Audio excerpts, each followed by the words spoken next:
आपके महीनों की हार्ड वर्क कंप्लीटली वेस्ट हो जाएगी अगर आप सिर्फ स्टैंडर्ड फॉर्मूलाज और डेली प्रैक्टिस सेट्स पर डिपेंड करते रहेंगे। Welcome back to the channel guys, let's drop this sugar coating today and maximum aspirants सोचते हैं कि कैट और जैट क्रैक करने का सीक्रेट है 5000 प्लस एक्स्ट्रा क्वेश्चन सॉल्व करना, but the ground reality is hundreds of students who solve thousands of questions still get stuck at the 85th percentile. Why?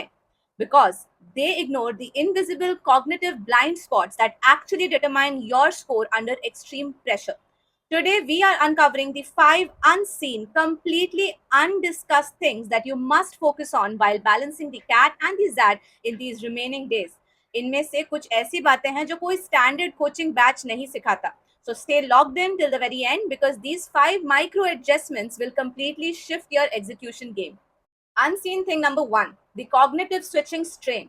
आपका brain CAT में एक specific mode में train होता है, rapid elimination and 2 minute decision loops. लेकिन XAT में वही mindset आपको नेगेटिव मार्क्स दिला सकता है.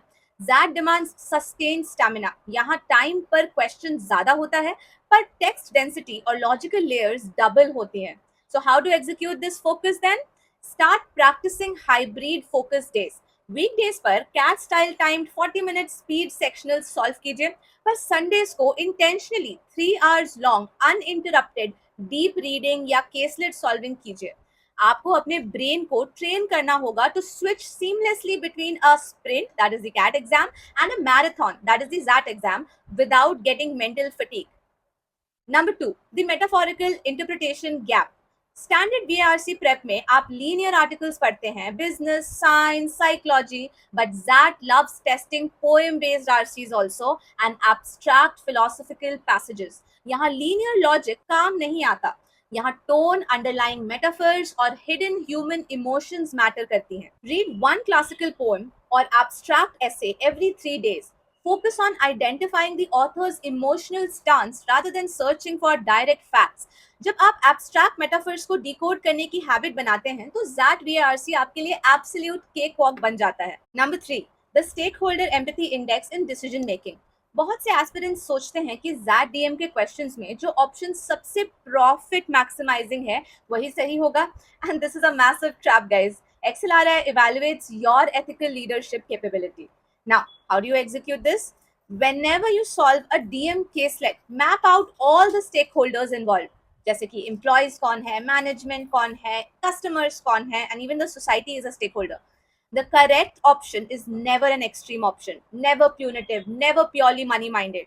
So look for the balanced option that maintains operational feasibility while preserving your ethical boundaries also. Remember, you have to think like a CEO, not an aggressive manager. और वैसे भी एक पूरी detail playlist तो मेरे चैनल पे बनी हुई है, you can get it from the description box. Number 4, energy allocation over time allocation. ये सबसे क्रूशियल बात है गाइस.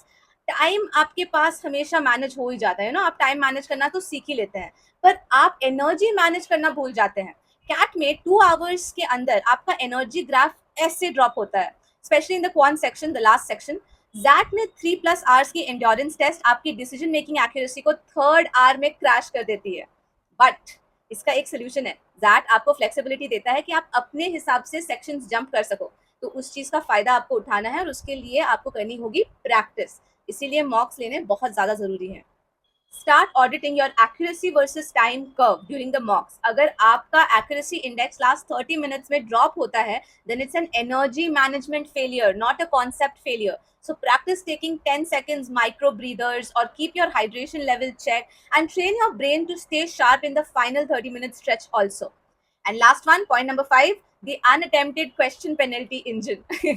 जी हाँ, ये नाम थोड़ा लंबा इसलिए रखा है क्योंकि कैट में क्वेश्चन स्किप करने की आपको 0 पेनल्टी लगती है, लेकिन जैट में अगर आप 8 से ज्यादा क्वेश्चन अनअटेम्प्टेड छोड़ते हो तो हर एक्स्ट्रा अनअटेम्प्टेड क्वेश्चन पर -0.1 का पेनल्टी लगता है. So maximum aspirants इस negative symmetry को calculate ही नहीं करते. So what to do in this situation now? You need a calculated risk protocol, especially for the ZAT exam. अगर आप 2 options के बीच confused हैं तो ZAT के penalty engine को ध्यान में रखते हुए calculated, educated guesses लेना सीखिए. That is something you will learn over time and you can watch some videos of mine also to understand it better. Learn when to take smart risks instead of blindly leaving the questions blank. The bottom line is simple guys. Preparation hard work से नहीं, sharp situational awareness से चलती है. Focus on these 5 unseen variables starting this week itself, and you will see a visible leap in your mock performance. And if this breakdown opened up a new perspective for your dual prep, then please hit that like button. Also subscribe to my channel. और नीचे comments में मुझसे ज़रूर share कीजिए कि ये 5 unseen factors में से आप सबसे बड़ी mistake अभी कौन सी कर रहे थे या कौन सी चीज़ें आपको already पता है. मैं हर एक comment का personally reply करूँगी. Stay focused and execute with poise and go and conquer the world, guys. See you in the next strategy. And till then channel के साथ बने रहिए, बहुत ज़रूरी है. आपका प्यार मुझे भी तो चाहिए. Bye bye, stay tuned, take care and all the best.